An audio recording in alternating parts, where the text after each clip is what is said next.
Dennis Padilla, kanta ang buwelta sa interview ni Marjorie Barreto. Sa gitna ng patuloy na usapin ukol sa umano'y hindi pagkakasama niya sa mahalagang araw ng kanyang anak. Pinili ng komedyanteng si Dennis Padilla na ilabas ang kanyang damdamin sa paraang hindi diretso, sa pamamagitan ng isang kantang may malalim na emosyon. Noong Sabado 12 ng Abril, nag-upload ang kapwa komedyante at kaibigan ni Dennis na si Jean Padilla ng isang Facebook Reels kung saan makikitang kumakanta si Dennis sa harap ng videoke machine. Ang kanyang napiling kanta, ang klasikong awitin ni Ray Valera na, "Kung Kailangan Mo Ako." Bagamat simple lamang ang naturang video, mabilis itong umani ng pansin mula sa mga netizen. Lalo't nanggaling ito ilang araw matapos ang kasal ng kanyang anak na si Claudia Barreto, isang event kung saan, ayon sa mga ulat, ay tila naging bisita lamang si Dennis sa halip na aktibong kalahok bilang ama ng bride. Makikita sa video na seryoso si Dennis habang inaawit ang kanta. Hindi may kakaila na ang mga linyang, "Kung kailangan mo ako, laging narito, di man ako laging nakikita.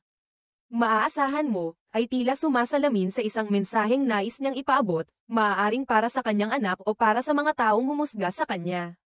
Dahil dito, umani ng sari-saring reaksyon mula sa netizens ang naturang video. May ilan na naantig sa tila tahimik na pahiwatig ni Dennis, habang ang iba naman ay nanatiling kritikal sa kanyang naging papel sa buhay ng kanyang mga anak. Narito ang ilang komento ng mga netizen, "Hindi madaling maging magulang. Sana lang matutong magpatawad ang magkabilang panig. Kung tunay na ama ka, lalaban ka hindi lang sa social media kundi sa tunay na buhay." Matatandaang naging laman ng mga balita at social media feed si Dennis matapos niyang maglabas ng sama ng loob sa Instagram. Doon ay inilahad niya ang pagkadismaya sa pagiging limitado ng kanyang papel sa kasal ng anak, at sinabi niyang tila hindi siya kinikilala bilang ama ng bride. Sumunod naman dito ang panig ni Marjorie Barreto, ina ni Claudia, na nagsabing may mga dahilan kung bakit hindi ganoon kalapit ang loob ng mga anak kay Dennis. Kabilang na ang mga di umano'y isyu ng nakaraan.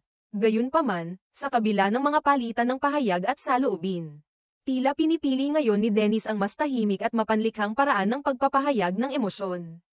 Sa kanyang pagkanta, tila nais niyang ipaalala na sa kabila ng lahat, nananatili siyang ama na handang maghintay, umaasang darating ang araw na muling maibabalik ang koneksyon sa kanyang mga anak. Bagamat hindi malinaw kung para kanino eksakto ang mensahe ng kanyang inawit, malinaw na ito'y galing sa puso.